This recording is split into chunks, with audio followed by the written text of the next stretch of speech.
오늘은 굉장히 귀한 분을 저희가 특별히 초대했습니다. 저희가 귀한 분을 저희가 특별히 초대했는데요. 이낙연 전 총리님을 모셨습니다. 자, 큰 박수로 환영해 주십시오. 안녕하십니까. 안녕하세요. 네, 이낙연 전 국무총리님을 모셨습니다. 저희가 오랜만에 모셨는데요. 자, 총리님, 최근에 총리님 유튜브 채널을 개설하셨어요. 예. 개설하셨습니다. 네. 네, 제가 봤습니다. 제가 봤는데, 자, 채널의 이름은 네. 역시 이낙연 총리님의 그대로 사유, 이낙연의 사유입니다. 좀 설명을 좀 부탁드리겠습니다. 네, 사유는 생각사자 생각유자 생각이란 말인데 네. 조금 생소하고 너무 멋부리는 말이 아닐까 했었어요. 예. 네, 그런데 요즘 국립박물관 판가사유상이 네. 굉장히 대박이 나서 네. 사유라는 말도 친숙해진 것 같아요. 그래서 네. 조금 좀 멋쩍다 싶은 마음이 없지 않지만 그런 분위기에 편승해서 이낙연 사유라고 지었습니다. 지금 제가 어제 들어가서 봤는데 티저 영상 빼고 네. 영상을 2개 올리셨어요. 네네네. 네. 근데 저는 책 소개한 부분을 너무 재밌게 봤습니다. 아. 길상사에서 예. 직접 가셔서 저는 무슨 성우, 진짜 무슨 이렇게 성우가 나와서 이렇게 쭉 하면서 앉으셔가지고 길상사에 앉으셔가지고 쫙 책 소개를 쭉 해주시는데 저는 너무 재밌게 봤고요. 예. 바로 교보문 가서 책을 사려고 했는데 시간이 안 돼가지고 못 샀는데 예. 이 책 얘기가 너무 재밌었습니다. 예. 그 특히 이 자존감과 자신감에 대한 예. 얘기도 있었고, 그리고 또 그 뭐죠? 또 그리고 그 타인에 대한 시선, 타인의 시선을 네. 너무 무식하지 마라. 봐라. 그런 다음에 이분이 또 샘 리처드 교수라는 분이 네. 지금 한국에서 석좌 교수로 네. 와 계시고 예. 또 총리님과 한번 만나서 대화를 나눈 네, 네, 경험도 네. 있다고 하시는데 간단하게 그 얘기를 좀 말씀을 해주시죠. 예, 미국 펜실베니아 주립대학 교수이시면서 지금은 한국의 건국대학교 석좌 교수로 일하고 계시는데요. 미국인 교수, 한국을 잘 아는 미국인 교수로서 한국 청년들에게 이렇게 드리는 조언이랄까요? 제언이랄까 하는 책인데 굉장히 우리하고 좀 다른 게 있어서 재밌었고요. 그리고 도움도 됐고 또 굉장히 글을 재밌게 쉽게 썼어요. 그래서 읽기가 쉬웠습니다. 근데 제가 제일 놀랬던 것은 전 우리 어머니나 아내한테 매번 길게 보라고 하는 얘기를 들었는데 그 교수님 책을 보면 길게 보지 마라. 인생을. 예, 너무 길게 보려고 하지 마라. 왜냐하면 길게 본다고 보이는 것도 아니고 인생은 어차피 불확실한 건데 불확실한 것 속에서 뭔가를 이루어가는 것 그게 인생의 묘미 아니겠느냐. 그런 얘기입니다. 그 다음에 이제 인내심 갖는 건 좋은데 어려우면 그만둬라. 이렇게 가다가 문이 잠겨 있는데 계속 그 문만 두드릴 것이 아니라 옆에 열린 문이 있으면 글로 가도 된다. 그렇게 굉장히 편한 생각 또 인생에 대한 긍정적인 생각 이런 걸 갖게 하고요. 그분이 그 절약에 대해서 강조하셨는데 저도 그 얘기에 놀랐어요. 네. 결혼하고 20년 동안 외식을 한 번도 하지 않았다. 커피도 밖에서 안 마시고 집에서만 마셨다. 그렇게 해서 하루에 4달러씩 커피값이 절약되는데 그걸 주식에 투자하면 40년 뒤에는 16만 달러. 16만 달러. 네. 그래서 그 나이 또래의 평균 저축액하고 맞먹는 그게 된다. 그런데 제가 그 말씀이 거짓말이 아니라는 걸 확신하는 게 저를 처음 만났을 때 옷을 굉장히 좋게 말하면 검소, 조금 심하게 말하면 남루, 네 그렇게 오셨어요. 저는 교수님이라고 그래서 정장하고 기다렸는데 와 대단하시다 싶었죠. 저도 깜짝 놀랐습니다. 저도 네. 하루에 커피를 한 잔 사 먹고 들어오는데 제가 어제 그 총리님 영상을 보고 오늘 커피 안 샀습니다. 커피 안 사. 그럼 경제가 더 나빠지잖아. 그래서 하나만 더 여쭤보면 구독자 애칭은 정하셨습니까? 그건 제가 정할 것이 아니라 구독자들이 정해주셔야 할 텐데 예. 예, 이걸 보시는 구독자 여러분 애칭도 정해주십시오. 저희는 따르겠습니다. 저희는 강냉이 선생님으로 저희가 그래요? 정했습니다. 강냉이 선생님. 네. 아니, 자꾸 하신 이상민 의원님이 정해주신 건데 예, 강냉이 선생님으로 저희가 정했습니다. 아, 자, 이제 본격적으로 한번 네. 들어가 보도록 하겠습니다. 자, 생각지도 못했고 상상치도 못했던 일이 최근에 있었습니다. 예. 예, 대장동 1심이 끝나고 난 다음에 당연히 항소를 할 거라고 생각했는데 법무부의 압박이 있었다고 사람들이 많이 생각하고 있죠. 본인들은 부인하고 있습니다만 대장동 항소 포기 사태가 있었습니다. 국민들이 모두 놀랬고 격분하고 있습니다. 이 사태를 지켜보신 소감을 여쭙고 싶습니다. 히틀러 나치를 언급하셨고 법치주의를 법률가들이 죽이고 있다고 비판하셨는데 이 부분에 대한 소감. 예, 우선은 그 항소 포기는 국가주도 범죄 행위입니다. 네. 네, 세상에 국가가 나서서 범죄자를 도와주는 나라가 어디에 있는가? 2025년 대한민국이 어떻게 하다가 그 지경까지 갔는가 하는 거거든요. 우리 시청자 여러분 많이 들으셔서 아시겠지만 간단히 압축하면 이겁니다. 1심 재판 때 검찰은 민간 개발업자들의 부당이득이 7,880억이라고 봤어요. 네. 그런데 법원은 그 중에서 473억만 추징한다고 판결을 했습니다. 그러면 검찰로서는 당연히 추징액이 이것 가지고는 납득할 수 없다. 범죄자들한테 어마어마한 돈을 줄 수 없다. 해서 2심에 가서 따져보려고 할 텐데 누군가의 외압에 의해서 그걸 포기하게 했거든요. 말하자면 7,880억 중에서 473억 빼고 나머지는 다툴 여지마저 봉쇄해버린 거니까요. 그렇죠. 네, 그래서 국가주도 범죄 행위고 이것이 조금 더 큰 눈으로 보면 사법제도 해체의 길에 들어선 것 아닌가 싶어요. 무슨 얘기냐? 검찰청 없앴죠. 법원 짓밟고 다녔죠. 대법원장 모욕했죠. 법 마구 뜯어고치죠. 완전히 전방위적인 사법 파괴가 벌어지거든요. 이렇게 가면 사법제도가 무너지는 거고 좀 크게 보면 우리가 이룩한 민주주의 국가 대한민국이라는 국가체제 자체가 흔들릴 수밖에 없다. 굉장히 심각하게 보고 있습니다.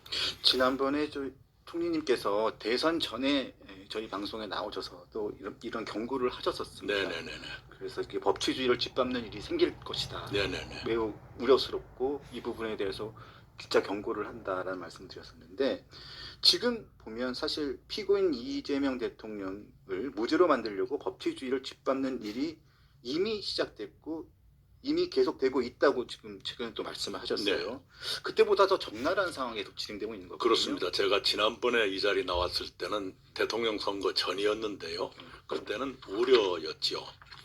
선거에 임하면서 너무 심한 일은 대체로 안 하려고 하고 선거하는 사람들은 착한 척 하잖아요.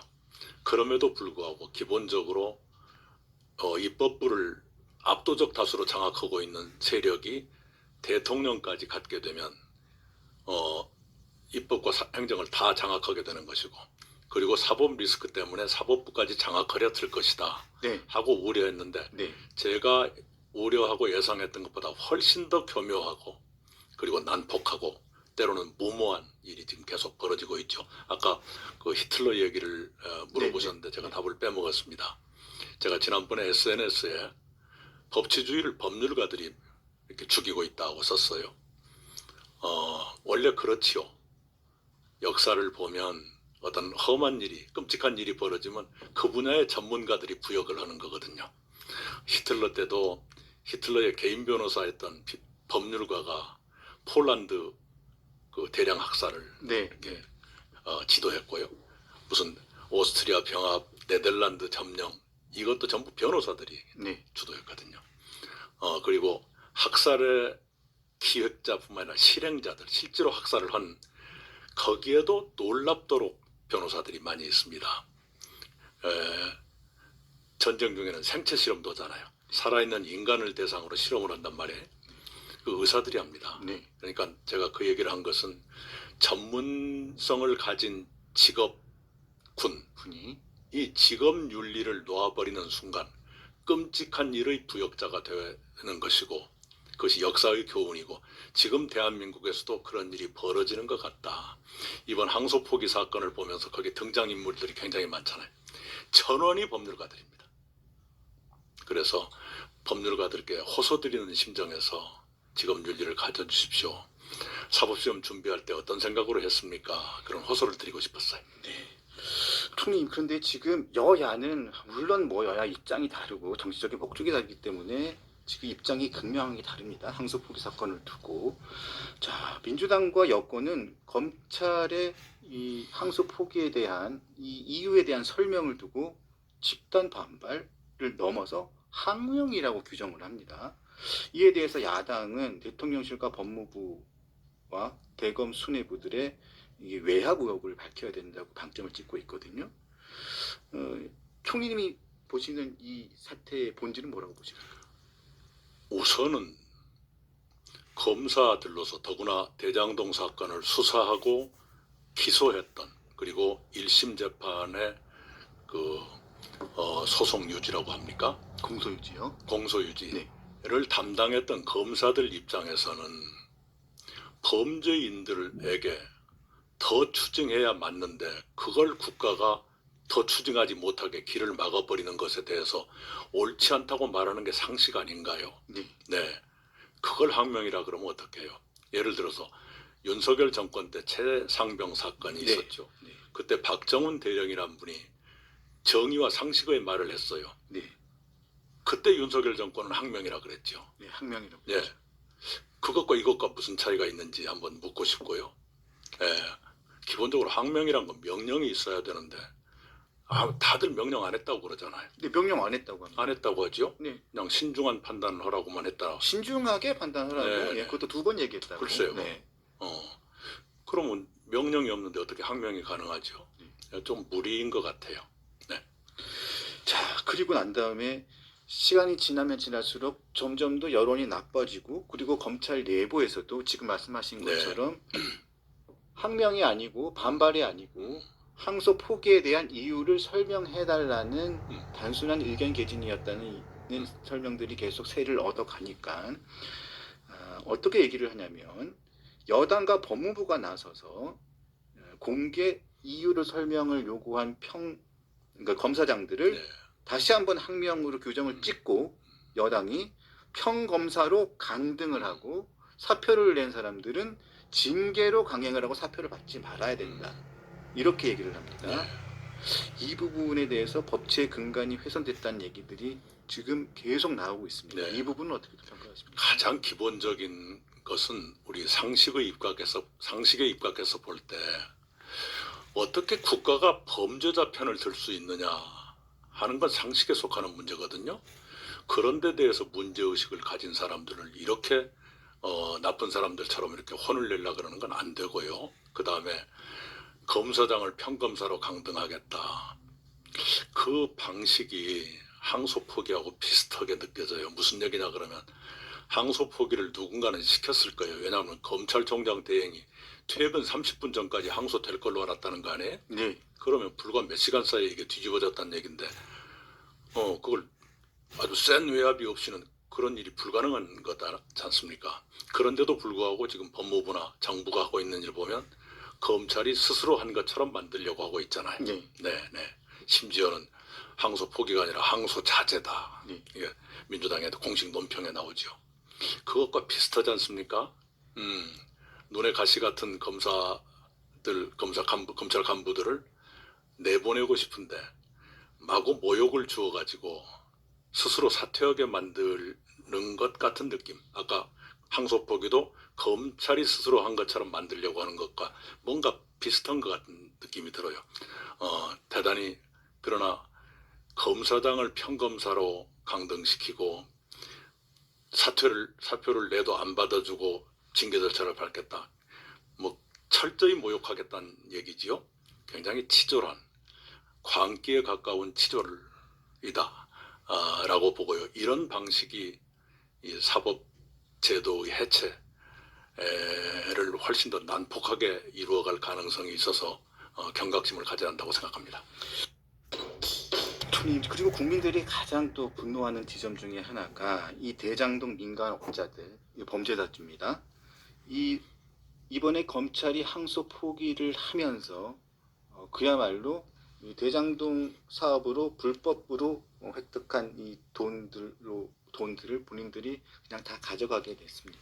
그야말로 주진우 의원 같은 경우에는 포브스가 선정하는 대한민국 재벌의 반열에 들게 됐다라고 이렇게 지적을 할 정도로 7천억, 8천억 이상의 재벌이 되게 돼 있고요. 실제로 남욱 변호사 같은 경우는 최근에 자신의 땅, 논현동에 있는 땅 300억에 2021년에 산 땅을 최근에 500억에 벌써 내놨습니다. 자, 이게 그리고 뭐 정영학 회계사 같은 경우에도 이제 건물을 200억 이상 더 올려서 팔 가능성도 커졌고요. 그리고 최근에 김만배 씨도 본인의 땅에 대한 추징 해제를 좀 시도하고 있습니다. 근데 결정적으로 최근에 남욱측 변호사가 뭐라고 했냐면 본인의 이 땅에 대해서 땅을 시장에 내놓으면서 아니 항소를 안 한 게 우리가 안 한 게 아니지 않나요? 왜 우리 잘못인가요? 라고 얘기를 했습니다. 이 얘기를 듣고 정말 기가 막히고 코가 막히거든요. 자, 이거를 국민들이 굉장히 이 사안에 대해서 박탈감, 분노감이 커지는 것 같은데요. 이 부분을 보시는 일반 시민의 입장에서 보시면 어떻게 느끼십니까? 적반하장이죠. 도둑이 오히려 매를 들고 야단치는 형국이 됐어요. 무슨 얘기냐 하면 그중에 아까 앵커께서 말씀하신 그분들 중에 한 분이 자산 동결 빨리 해제해라. 그거 안 하면 국가 상대로 배상 청구하겠다. 네, 남욱이요. 예, 국가가 범죄자들을 봐주니까 이제 범죄자들이 국가를 상대로 야단을 치고 나온 상황이란 말이에요. 도대체 국가는 어디로 간 거예요? 국가는 어디로 간 겁니까? 이게 이러고도 국가라 할 수 있는가 하는 의문이 생기는 것이죠. 그리고 아까 액수가 많이 나오지만 정말로 한탕 깨끗이 해가지고 뭐 어떤 사람은 재벌급이 되고 어떤 사람은 그냥 평생 떵떵거리고 먹고 살 만한 게 지금 나오잖아요. 더구나 투자액의 1000배쯤의 배당을 받아가지고 지금 그렇게 된 것 아닙니까? 그것을 국가가 묵인하고 방조해주고 있다. 그래서 항소 포기와 그 이후의 사태는 국가주도 범죄 행위다라고 저는 규정을 한 이유가 그겁니다. 자, 국민의힘이 그래서 그런지 검찰의 항소 포기로 이렇게 상황이 어려워지니까 이 동결이 해제될 위기에 놓인 대장동 사건 범죄 수익을 환수하겠다 이런 법안을 발의하기로 했어요. 나경원 의원 주도로요. 그런데 사실상 이게 국회 내 의석 분포를 보면 총리님 이게 민주당이 이 법안에 동의를 하지 않으면 이거 통과가 될 수가 없는 법안이지 않습니까? 네. 민주당이 이게 지금 뭐 민주당이 이걸 동의를 해줄이 만무하거든요. 지금까지 그 사람들이 해온 것을 보면 그 법을 동의해 줄 것 같지가 않지요. 네. 범죄 수익 환수는 사회 정의에 맞는 것이죠. 그런데 그것을 정부 여당이 앞서서 막는다. 이건 참 우리가 상상하기 어려운 일이고 우리가 꿈꿨던 국가가 아니지요. 그런데 하나 정부 여당한테 얘기하고 싶은 게 있어요. 도대체 김만배 등 그 일당이 뭐길래 정부 여당이 똘똘 뭉쳐서 이렇게 보호해 주는가. 이제 그러다 보니까 대통령하고 관계돼서 그런 것 아니냐는 의심이 생기는 게 무리가 아닌 네. 그렇게 돼버린 거 아니에요. 잠잠해질 것 같은 사법 리스크가 되살아나는 그런 전기가 됐단 말이에요. 이것이 정권 차원에서 꼭 보탬이 될지 아니면 먼 훗날 후회하게 될지도 모르는 무모한 짓으로 결판이 될지 그건 잘 모르겠어요. 앞날은 모르겠지만 그러나 정부 여당이 꼭 편안한 상태만은 아닐 것 같다 하는 생각은 듭니다. 제가 며칠 전에 모 중진 정치인과 간단하게 차를 한잔 마시는 경우가 있었는데 그분이 그런 말씀을 하시더라고요. 박근혜 정부가 무너지기 전에 정윤의 최순실 이야기가 계속 돌았었다. 하지만 그 계속 경고등이 계속 울렸는데도 그냥 지나갔었다. 결국 무너지게 되더라. 네. 그리고 난 다음에 윤석열 정부가 들어왔을 때 김건희 여사 뭐 이런 상황들이 계속 경고등이 있었지만 그냥 지나갔다. 그런 다음에 결국 또 그러면서 무너지는 상황이 오더라. 예. 근데 이재명 대통령은 뭐 이제 취임 초기 얼마 되지 않았지만 계속 사법 리스크가 계속 따라다니고 있는데 지금 그 시작점에 들어왔다.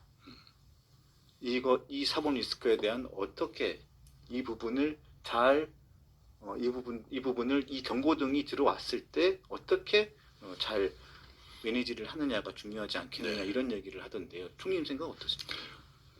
이미 불가능한 걸로 보이지만 이렇게 했더라면 어땠을까 싶어요. 대통령께서 국민 앞에 고백을 하는 거예요. 저 때문에 진행되던 재판이 정지된 것 저로서도 송구스럽게 생각합니다. 이 임기가 끝나고는 재판을 받겠습니다. 그러니 임기 중에라도 제가 그런 것 잊어버리고 국정에 전념할 수 있게끔 국민 여러분 도와주십시오. 만약 이렇게 했다면 여론이 어떻게 됐을까? 네. 그래도 말도 아닌 소리 말하라 당장 재판받아라 이게 우세했을까? 우리 국민들이 그러지는 않았을 것 같아요. 그런데 이렇게까지 범죄자들 재벌 만들어주면서까지 그들을 두둔하고 그 다음에 대북 송금은 공소 취소가 이미 거론되기 시작했고 이런 상태로 가면서 국민의 동조를 얻을 수 있을까? 우리 국민들이 그런 분들은 아니잖아요. 예. 그리고 대한민국이란 나라가 그만큼 호락호락하지도 않고요. 그런데 지금 저의 감각으로 보면 국민들께서 뭔가 말을 해야 될 시점을 넘어가고 있는 것 같아요. 그런데 이번에 항소 포기가 어쩌면 그 뚜껑이 열리는 예. 그런 사건이 될 것 같다 하는 생각은 듭니다. 자, 또 다른 사안이 또 하나 있습니다. 자, 얼마 전에 김민석 국무총리가 국무회의에서 대통령에게 직접 건의를 했고 대통령이 꼭 해야 되는 일이라고 얘기한 게 있습니다. 헌법 존중 정부 혁신 TF라고 있습니다. 공무원들을 대상으로 자, 얼마나 내란에 개입을 했는지, 내란에 얼마나 부역을 했는지 공무원들을 찾아서 인사 조치를 하고 필요하면 수사 의뢰도 하겠다. 막 이런 내용입니다. 아, 이런 21세기에 이런 TF가 있을 수 있는지. 이름도 헌법 존중이에요. 예. 네, 헌법 존중인데 예. 자, 75만 명을 공무원을 대상으로 휴대전화도 검열을 하고요. 예. 자, 계엄에 가담한 공무원들을 찾겠다고 합니다. 예. 이런 내용인데 이 부분에 대해서 입장을 부탁드리겠습니다. 우선 굉장히 다층적으로 잘못하고 있죠. 우선은 그분들이 말한 내란 협조 또는 내란 동조라면 공무원 징계 사안이 아니라 형사처벌 대상이죠. 네. 그걸 무슨 이제 갑자기 공무원들 일반 공무원들 뒤져서 징계하고 말 인사조치하고 말 그런 사안이 아니에요. 이미 내란 동조자나 협력자는 재판을 받고 있잖아요. 네. 형사처벌을 전제로 한 재판을 받고 있지 않습니까? 그걸 갖다 이렇게 한 것은 의도가 다른 데 있는 것 아닌가, 아니면 내란 동조 협력이라는 것이 과잉 포장일 가능성이 있는 것 아닌가 하는 생각이 먼저 들고요. 네. 그 다음에 현실적으로 봤을 때 이 내란이라고 말하는 게 비상계엄을 말할 텐데 비상계엄은 작년 12월 3일 밤 10시 28분에 발표돼서 다음날 새벽 4시 반에 해제됐어. 딱 6시간 만에 해제됐습니다. 밤 10시 반부터 새벽 4시 반까지 일반 공무원들 누가 계엄을 협력하고 다닐 수 있었을까? 실제로 뭘 할 수 있었을까? 각자 집에 가서 잘 나가고 있을 텐데. 그리고 몰랐었던 사람도 있을 겁니다. 자다가 일어났. 네. 아니 아침에 깨보고 나니까 지나간 얘기일 수도 있을 거예요. 네. 그리고 김윤석 총리는 계엄을 일찌감치 아신 분이지만 일반 공무원들이 계엄을 알았을까요? 네, 그런 점에서 굉장히 무리하다는 얘기고요. 그 다음에 이제 헌법 문제가 나옵니다. 헌법 17조는 사생활의 비밀과 자유를 보호한다고 돼 있어요. 침해받지 않는다. 18조는 통신 비밀을 보호해준다고 돼 있습니다. 이 두 가지 다 걸리는 거예요. 우리 총리를 비롯한 장관들 대다수가 인사청문회 때 사생활이라는 이유로 자료도 안 내고 그랬잖아요. 네. 자기들은 그러면서 일반 공무원들은 휴대전화 내놓으라는 법이 어디가 있어요? 예, 이건 헌법 위반으로 헌법소원 가면 정부가 치게 돼 있습니다. 그런 것이 이제 좀 문제가 되니까 무슨 사찰이 아니라 들여다보자는 것이다. 그게 그거죠. 말장난하는 거죠. 그 다음에 행안부 장관은 본인의 동의 없이는 조사를 못할 거다. 그러면 동의를 안 해주면 저놈이 수상한 놈이다 그래가지고 또 이제 왕따 당하거나 그럴 텐데 그 눈 가리고 아웅하는 식으로 자꾸 말을 돌리고 거짓말을 해요. 거짓말이 너무 일상화돼가지고 너무 흔합니다. 제발 그러지 말고 정직했으면 좋겠고요. 이게 우선 과대포장이다. 현실과 동떨어진 얘기다. 헌법에 위반된다. 이거 제대로 갈 것 같지가 않아요. 그런데도 왜 이렇게 하는가?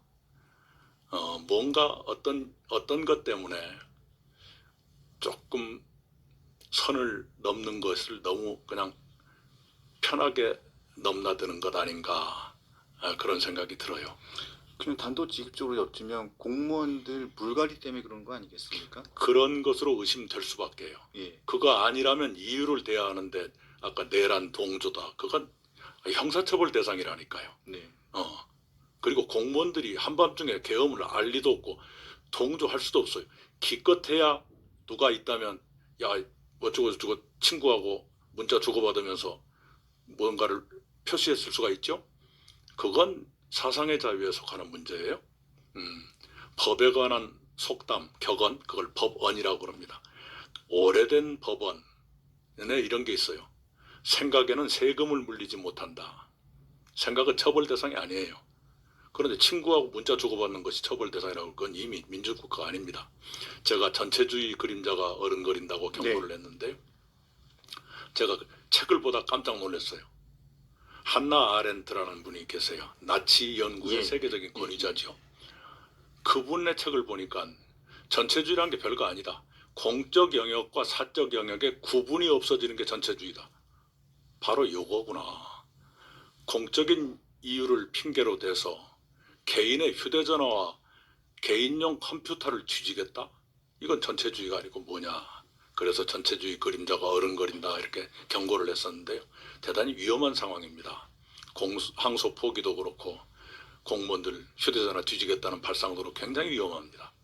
그리고 총님 방식도 그렇습니다. 같이 옆 사무실 바로 앞자리 뒷자리에 같이 함께 앉아서 일하는 공무원들 동료 선후배들이 누가 저를 고발하거나 음해하거나 투서를 보낼지 모릅니다. 네, 또 그 네. 방식을 유도하는 겁니다. 음. 아니 이게 과연 민주주의 국가에서 할 수 있는 일인지 저는 그게 굉장히 예, 가장 충격적입니다. 예, 어디 공산국가에서 주민 통제 수단으로 썼던 방법이지요. 네. 이건 공직사회의 연대 의식을 철저히 깨뜨리는 것이죠. 동료가 동료를 의심하게 만들고 불신하게 만들고 엉터리 제보라도 해서 동료를 짓밟고 내가 올라가는 풍조를 만드는 망국적인 사태입니다.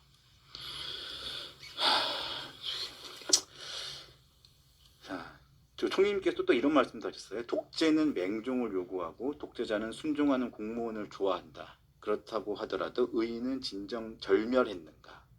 지금 이 땅에서 신념과 용기가 숨쉬기 어렵다면 대한민국은 어디로 갈 것인가? 라고 하셨는데 이것은 저희가 어떤 말씀으로 이해하면 될 것일까요? 항소 포기 사태를 보면서 네. 검찰총장 대행이란 분이 참 한심한 사람이던데 네. 그냥 항소장 제출해도 큰 문제가 안 생기거든요. 그런데 그런 사람이 한 사람도 없는 것, 이게 대한민국의 현실이고 이 민주주의가 분명히 깨지고 있는데 그것에 대해서 분노하는 사람도 그렇게 크게 눈에 띄는 것도 아니고 언론들도 맹렬하게 비판하지 않는 것 같고 그래서 의인이 절멸 상태로 간 것 아닌가. 성경 창세기에 소돔과 고모라 얘기가 나오잖아요. 의인 10명이 없어서 멸망했다는 얘기가 나오는데 우리가 지금 그런 상태로 가고 있지 않는가.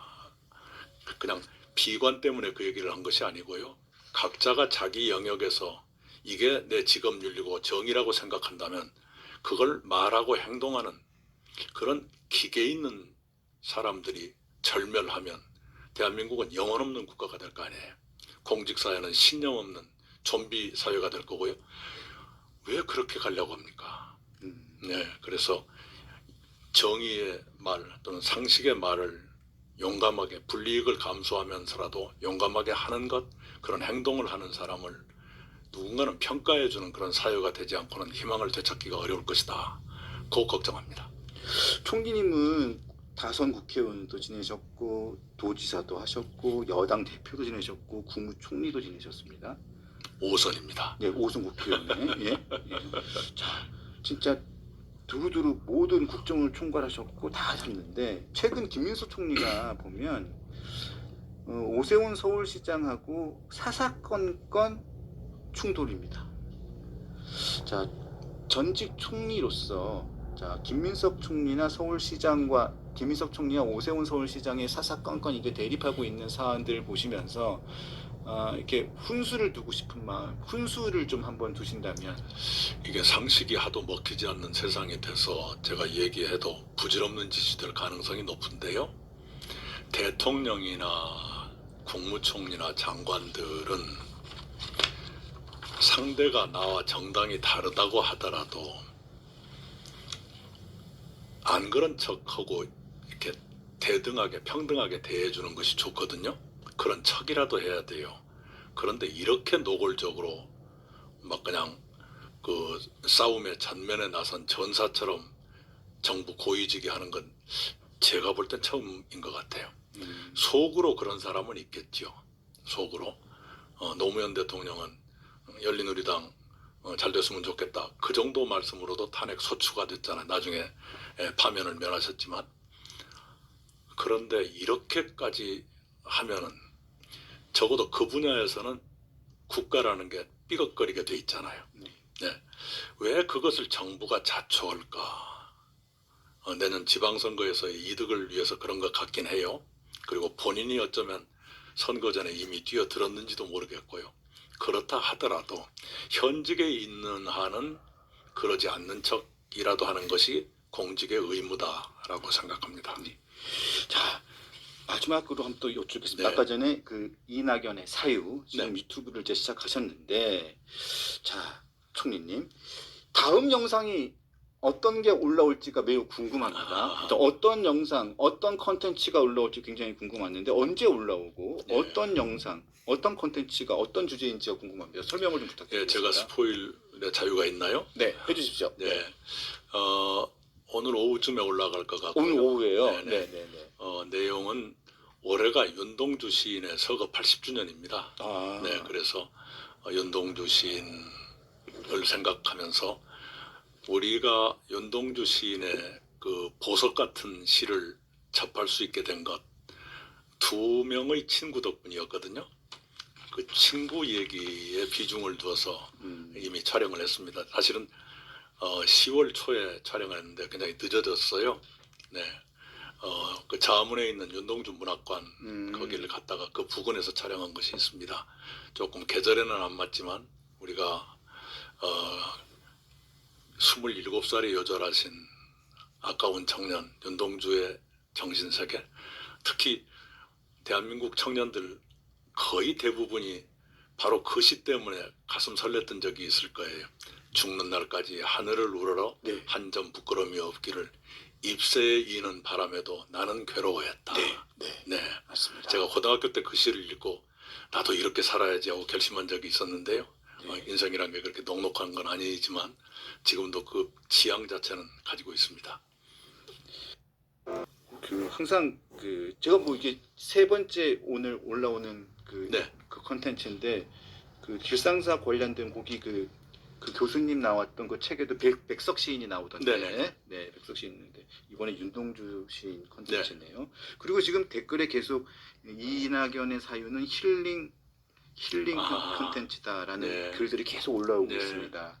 그리고 범죄자들이 나라를 흔들고 있다. 의인이 절멸한 대한민국 현실 전체주의로 가는 길에 접어든 대한민국 이대로는 안 됩니다. 반드시 이낙연 총리님이 드림 정부를 이끌어내야 합니다. 뭐 이런 계속 글들이 올라오고 있습니다. 예. 총리님 오늘 또 바쁜 시간 또 내주셔서 감사드리고 네네. 또 자주자주 정말 시간을 꼭 좀 내주시면 자주자주 저희가 모시고 귀한 예. 말씀 또 예. 듣도록 하겠습니다. 그렇게 하겠습니다. 정말 귀한 시간 내주셔서 다시 한번 감사합니다. 감사합니다. 네. 지금까지 이낙연 총리님과 함께했습니다. 네, 감사합니다.